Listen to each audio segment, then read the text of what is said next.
What is going on, guys? Welcome back to BlackTideTV. By now you've probably heard of Apex Legends, the brand new free-to-play first-person shooter battle royale game set in the Titanfall universe from the creators of the Titanfall franchise themselves, Respawn Entertainment. And if you haven't heard of the game, that's totally okay too. The game launched to everyone's surprise yesterday alongside its reveal announcement. They announced the game, revealed the trailer, and said, hey, it's available right now, go and play it.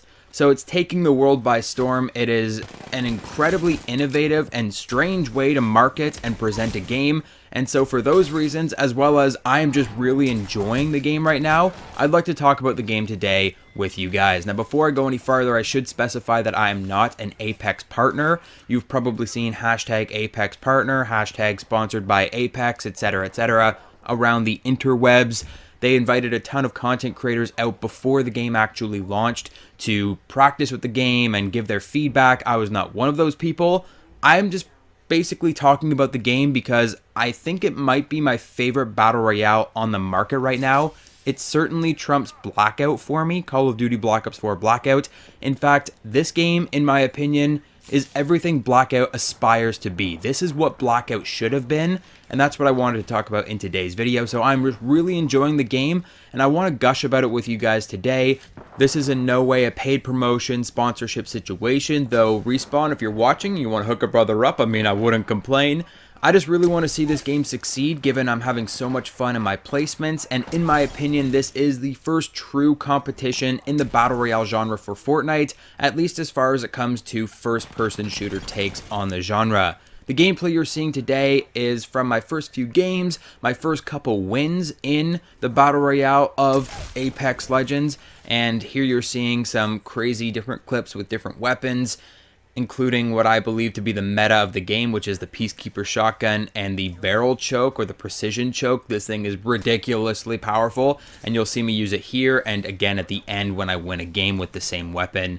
But without further ado, let's start with the sexiest topic when it comes to video games: marketing.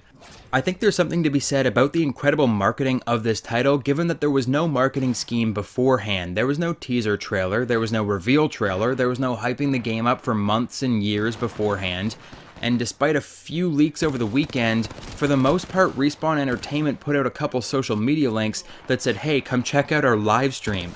You went to the live stream and they're like, yeah, so the game is totally available. You can go and play it. We'll just be talking about it for 15 minutes in case you care. None of this would have been possible even a couple years ago, and it's wild to see how far social media marketing has come. But why was it so successful for Apex Legends? I have a strong feeling it has to do with the game being instantly available. It's always great to have hype about something and to be looking forward to something coming down the line. Look at the next season of Game of Thrones, for example. But some people want their stuff and they want it now. And I think that if this game had been announced but not delivered so soon, it wouldn't be a fraction of as popular as it already is. Another great example of this, let's call it flash marketing, was at a recent Super Bowl where the Cloverfield Paradox was announced. Cloverfield is an incredibly popular horror film franchise, and Netflix seized their opportunity during the big game to let viewers know that they could watch the next chapter in the saga on Netflix immediately following the game. People lost their minds, and the Cloverfield Paradox, despite being a subpar movie, saw phenomenal numbers, record-setting numbers for most views in 24 hours on Netflix. It was incredible. In fact, the only thing I would change about the marketing for Apex Legends, given the game came out the day after, I would have announced it during the Super Bowl itself. I know a Super Bowl commercial is incredibly expensive. EA would have to stick their neck out for that. And the game is free to play, so it won't be making as much capital, at least not right away as a AAA title might. But to put it in front of millions and millions and millions more eyes would have done better than simply promoting it on social media. But the game itself is doing perfectly fine the way it is. Over 1 million unique players in the first 8 hours after being announced, and I believe Vince Zampella just said that it doubled overnight, so that's kind of crazy. So the game is exploding out of nowhere, and there are a couple reasons for that. one of which being the release date. It's February. We're in a dead zone for video games, especially shooter games. Most shooters come out towards the end of the year, October, November, and that was one of the main criticisms of Titanfall 2. It came out alongside Battlefield 1, and I believe that year was Call of Duty Infinite Warfare. Two monster shooters, and it couldn't compete despite the Titanfall community being a very passionate one. This game, on the other hand, launched on its own, far removed from any other shooter game, so that you can get into the game. You can be playing the game for months before another title is released, before the next Call of Duty, before the next Battlefield, before the next game that's going to take your attention away from the free-to-play, maybe I'll try it title. Most people are thinking about the next game they're going to put their money towards, not the next free-to-play game to really steal their attention, and that is what this game is doing. Now, I did say the game is free to play, and that means microtransactions, which can be a very scary thing given that Electronic Arts, notorious for their shady pay-to-win loot box practices, are the men behind the curtain here. But I have to say, in all honesty, the microtransaction system in Apex Legends might be one of the best I've ever seen. Every item is exclusively cosmetic. There are 2 legends that are locked behind a paywall, but you will eventually unlock those through playing the game itself. Everything is unlockable. There are no weapons locked behind a paywall, only weapon skins, only character skins. Every character is available to you, and there is a number of ways to unlock every item. You can unlock currencies, you can unlock supply drops as you level up, and those will give you random items, like random very, very high tier loot. As far as I can tell, there are no duplicates because there are so many items for every weapon, every class. There are different customization items.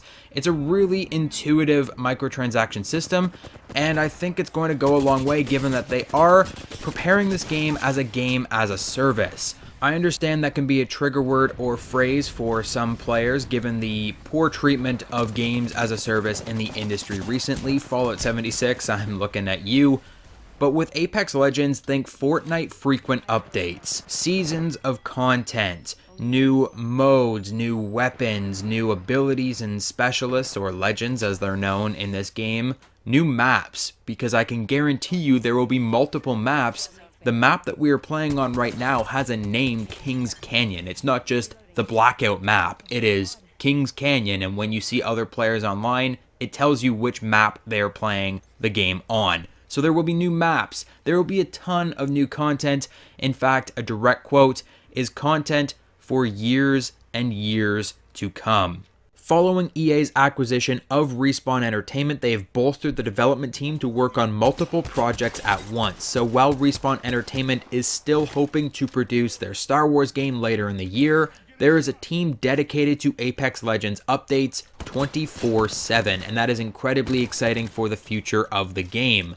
Now, unfortunately, I hate to beat you with the stick of truth, but this is effectively Titanfall 3. Those rumors that we had heard of Titanfall 3 due out towards the end of the year, well, Titanfall 3 evolved into Apex Legends. There are future Titanfall projects planned, according to Vince Zampella, but for the time being, this is the Titanfall project that they've been working on, and this is the project that I think they're best suited to work on. It's better to work on a game that is constantly evolving, that they can continue to improve, rather than starting from scratch every year. And I think that's where this game has the edge over something like Blackout. This is a game as a service that they can continue to improve, whereas what happens to Blackout in the short term? At the end of this year, Infinity Ward releases their next Call of Duty game. What happens to Blackout? Will people continue to play it? Will the new Call of Duty have a Blackout type mode? And then what happens in a few years when Treyarch is contracted to make their next game? Let's call it Black Ops 5. Will there be a new Blackout, or will people still be playing the old Blackout? The thing that they should have done with Blackout in the first place was make it a game as a service like Apex Legends. And that is where Apex has the edge. This is a widely available, frequently updated and monitored free-to-play first-person shooter battle royale with Call of Duty caliber gunfights and a AAA development team. This is the first game of its kind, and I bet Activision and the Call of Duty IP are just shaking in their boots right now. This is everything Blackout should have been. When Blackout launched, it should have been separate from a Call of Duty title. It should have been a free-to-play game as a service that would be consistently updated for years to come with new maps, modes, weapons to relate to the current Call of Duty game. But instead, they wrapped it into Black Ops 4 and they put it behind a paywall.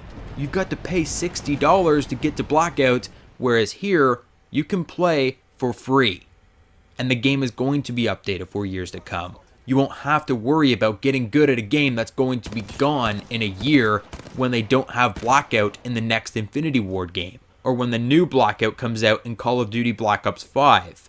Meanwhile, Apex Legends, they're doing their own thing. They've segregated themselves from the Titanfall franchise, and while it is a little upsetting that some of those Titanfall elements aren't in the game, like the Titans themselves or the wall running, they do have their own unique elements in the Battle Royale genre. This isn't your run-of-the-mill Battle Royale game. You've got hero shooter elements in there, and they do make a really big difference. But that's a topic for another day. I hope you enjoyed the video, guys. If you haven't already, try out Apex Legends. It is free to play. You owe it to yourself to give it a chance. Hit the like button if you enjoyed today's video. What is your favorite legend in Apex Legends? Let me know in the comment section down below. Subscribe if you are new to the channel, and I'll catch you guys on the next video.